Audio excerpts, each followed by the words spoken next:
Mi nombre es María Marta Dorantes Hernández, estudiante de la licenciatura Herbolaria y Fitoterapia de la Universidad Virtual del Estado de Michoacán. Dentro de la materia de Fundamentos de Inmunología Humana, voy a compartirles hoy la naturaleza de los antígenos y anticuerpos. Y haciendo un poquito de historia, Elie, a finales del siglo XIX, descubrió la importancia de las células sanguíneas para eliminar microorganismos invasores. Y una manera de enseñarnos y de descubrir qué importante son estas células, agarró unas larvas de estrella de mar en las cuales introdujo una espina de rosal, y inmediatamente a la hora de que la espina ingresa en la larva, en el cuerpo de la larva, las células empiezan a moverse, y con esto él llega a la conclusión de que se empieza a dar el fenómeno de la fagocitosis, que es el mecanismo primordial mediante el cual los microorganismos se defienden de los agentes patógenos. El sistema inmunológico es muy complejo, muy complejo. Tiene la capacidad de reconocer las diferencias entre lo propio y lo no propio. ¿Para qué? Para mantener el equilibrio en el organismo. Todos los organismos tienen sistemas de reconocimiento que determinan la identidad de los agentes patógenos que ingresan a ellos. Y entonces empieza a crear anticuerpos. ¿Por qué? Porque se siente amenazado por elementos dañinos. Esos elementos dañinos los llamamos antígenos. Entonces, ¿qué es un antígeno? Es una sustancia que provoca que el sistema inmune produzca una respuesta, y esa respuesta puede venir del medio externo, como los agentes químicos, bacterias, virus, polen, etc.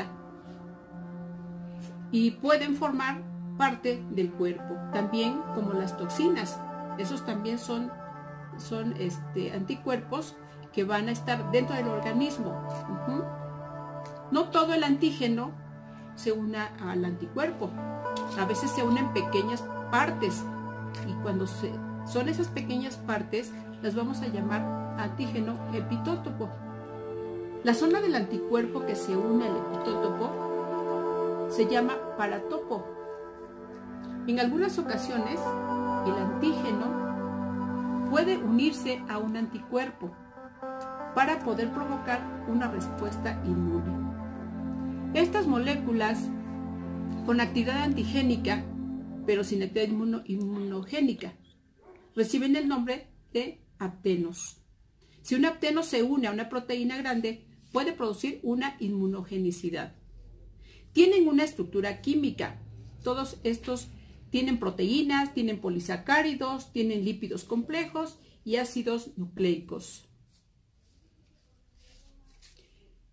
¿Cómo vamos a clasificar estos antígenos? Tenemos antígenos naturales, artificiales y sintéticos. Dentro de los antígenos naturales los encontramos presentes en la naturaleza, como su nombre lo dice. Son originados por los microorganismos, por células animales, alimentos, artrópodos y polen. Los antígenos artificiales son el resultado de la unión de proteínas inmunológicas en un apteno. Este experimento se ha utilizado en experimentos y diagnóstico.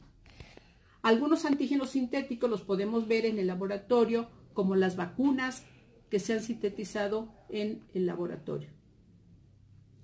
Tipos de antígenos, de acuerdo a su origen, también podemos ver que encontramos a los xenoantígenos. Estos son procedentes de las plantas, microorganismos e individuos especiales distintos. Tenemos también alontígenos, que son producidos por la misma especie, pero sin constitución genética inmunitaria. Los tipos de anticuerpos que nosotros tenemos, vamos a conocer el IgD, el IgM, el IgG, el IgA y el IgE. El IgD es la inmunoglobulina sérica, que es una proteína de microorganismos patógenos, como el catarralis, como el Haemophilus de la influenza, y tiene una función protectora mediante la neutralización. Los linfocitos B se incrementan durante este tipo de infecciones. ¿Por qué? ¿Por qué se van a incrementar? Porque van a inducir la infiltración de neutrófilos, basófilos, y se van a unir a una superficie de estos con la finalidad de liberar los péptidos antimicrobianos. El IgM es una primera inmunoglobulina que se produce durante la respuesta humoral. Tiene la fuerza de interaccionar y se puede unir a diferentes epitopos en el antígeno. Y debe ser eficiente. ¿Por qué? Porque se aglutina y se neutraliza, y de esta manera va a proteger al organismo. Va a producir concentraciones muy altas de líquido extracelular. El la inmunoglobulinas más abundantes en el suero representan el 75 y el 80% en una respuesta inmunológica. Las características de este IgG se difunden con mucha facilidad. Tienen abundante líquido extracelular. Son neutralizadas por toxinas, virus y bacterias. Son los únicos que atraviesan la placenta. Por eso, cuando un niño nace, el niño nace y es protegido por esta inmunoglobulina. El IgA representa solamente el 10 y el 15% de las inmunoglobulinas. Son los más abundantes. ¿Por qué? Porque los tenemos presentes en las secreciones corporales, como la saliva, las lágrimas o la leche materna, y en el moco de las vías bronquiales, genitourinarias y digestivas. Son esenciales para mantener un equilibrio con la microbiota comensal.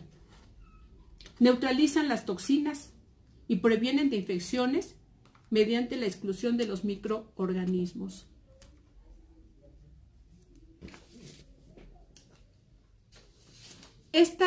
Esta inmunoglobulina está presente en la leche materna. Como ya decíamos, presenta protección a los microorganismos del recién nacido.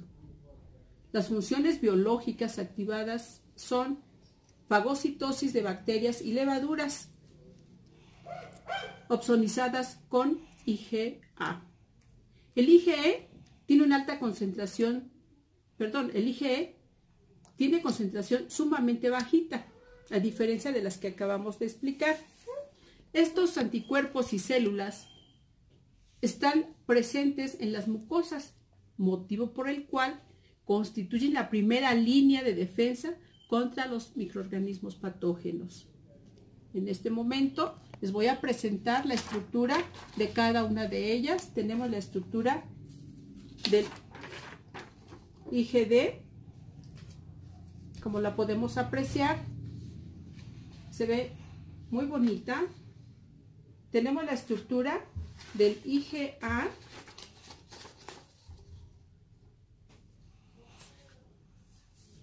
la estructura del IgC y la estructura del IgM. Son unas estructuras con unos enlaces dobles. Entre más enlaces tengan, son mucho más pesados. Y quiero concluir diciéndoles que los anticuerpos aumentan de manera gradual durante la niñez y la adolescencia, hasta obtener concentraciones necesarias durante la edad adulta. Les agradezco mucho su atención y espero que haya quedado un poquito claro el compartirles sobre estas sustancias. Muchas gracias.